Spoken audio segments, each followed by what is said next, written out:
During the brutal inception of Navy SEAL training, instructors will often tell new trainees to, quote, embrace the suck.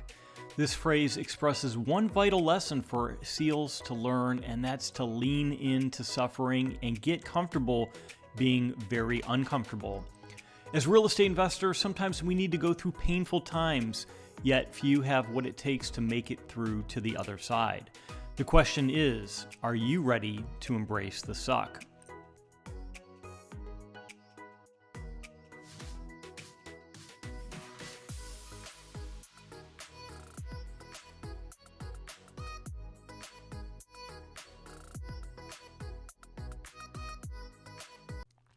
Hey, House Stackers, welcome to episode 20 of the Stacking Houses podcast, where we're helping working professionals create a solid plan B, a side hustle of passive streams of income through real estate investing. I'm your host, Damon Santa Maria, and my goal for each show is to provide you with some practical and inspiring information so that you can create a solid financial plan for yourself. So to help you on your journey, I want to give you our beginner's guide to getting started in real estate, which outlines the key steps that all investors need to take to acquire your first property. And you can pick this up simply by going to stackinghouses.com/beginner. And while you're there, you can check out our free training on where Jim and I are finding great deals in today's landscape. So House Stackers, it's time to get uncomfortable and get honest with how we think about real estate investing. We should all take a page out of the playbook from the Navy SEALs and embrace the suck. This is not an easy path forward. Most people who will listen to our podcast and read my book will take no action at all, and that's okay. Sometimes the timing is off and you have more pressing matters in life. But for those that are waiting for conditions to be right, you're going to be waiting a long time. And while you're waiting for the perfect time, you're going to be passed up by those willing to take calculated risks. And let's face it, buying that first property is like planning for your first child. No one is truly ready, but at some time you need to weigh the risk-reward benefits and act now.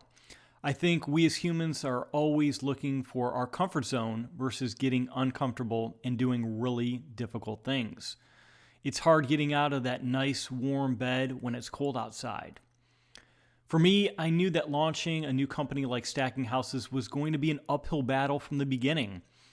When I look back and I think that it took Jim and I over 8 months to create our course, Stacking Houses Academy, I'm in awe. So how did we tackle such a large task? Well, we first needed to reflect on the 8 key areas that any new investor would need to take to acquire a new property. Then we painstakingly developed curriculum that we knew would resonate with our students. And finally, we took that curriculum and created detailed content which had to be recorded and re-recorded many times until we got it right. The entire course is built on a system called Kajabi, and Kajabi houses all of the content.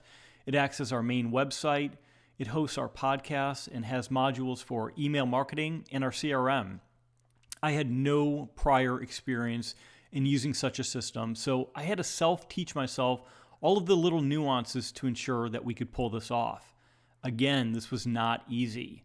I had to suck it up, lean into being uncomfortable, and at times I was frustrated why certain things weren't working and the course wasn't perfect. I had to embrace the suck because at times it really did suck.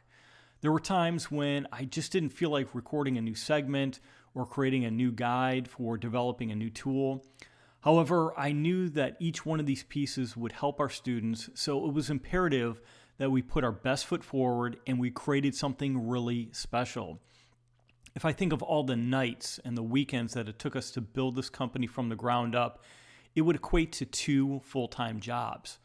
Yes, there were times when I wanted to throw in the towel, but today, when I look back, we have built a strong community where we're making a huge difference in our students' lives, and all of that work is paying off.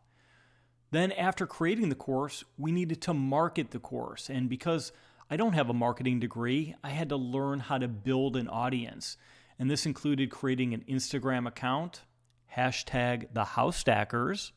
I had to create a Facebook group and a Facebook business account, #TheHouseStackers, I had no clue on how to do this. Then I created a YouTube channel where I post 2 new videos a week. This is not easy. Finally, I had to learn how to create a podcast. Yes, the very podcast that you're listening to right now. Again, I had no idea how I would create a podcast, but I learned to figure it out. The other personal challenging part for me is that I'm an introvert. I hate public speaking and I hate being in front of the camera. All of my insecurities come up. Am I going to sound good? Am I going to look good? How's my hair? Am I going to stumble over my words and sound like a fool? This is not easy stuff, and chances are it never will be. But I know that if I'm going to help more people and build up my audience, I'm going to need to embrace the suck.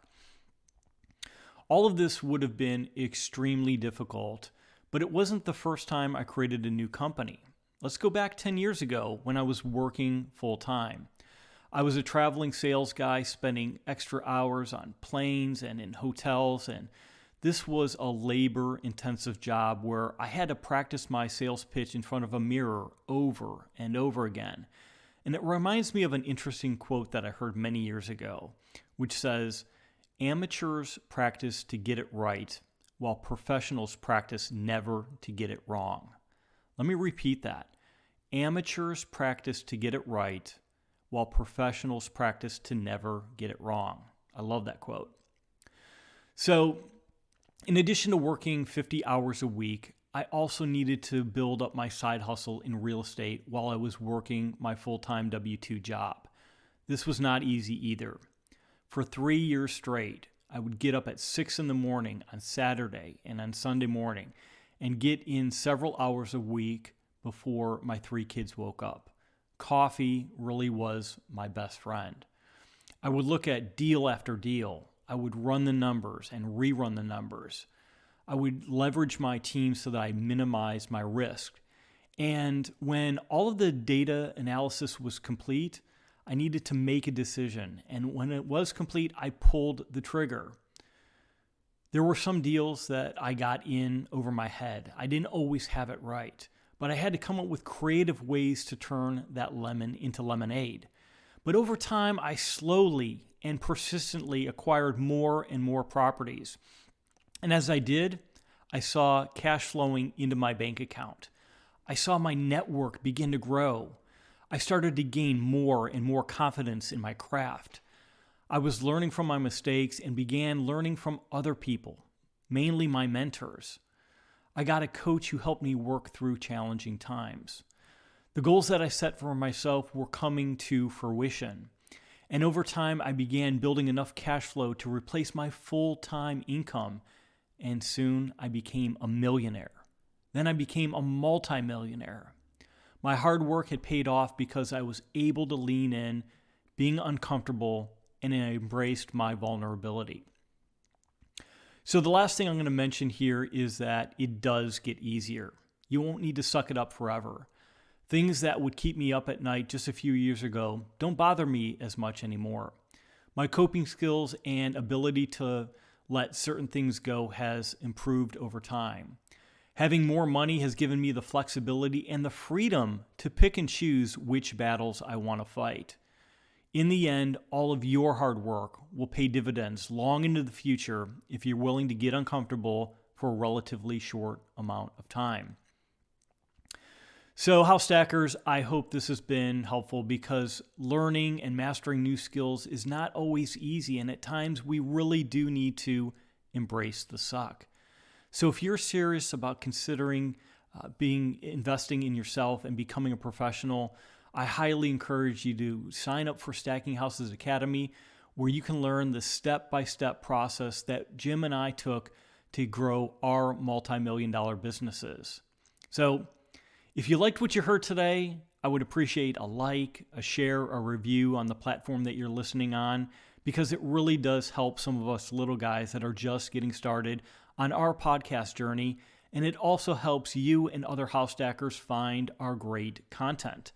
And as I mentioned at the beginning of the show, I want to give you our beginner's guide to getting started in real estate, which outlines the key steps that all investors need to take to acquire your first property. And you can pick this up simply by going to stackinghouses.com/beginner. So until next time, embrace the suck and happy investing, my friends.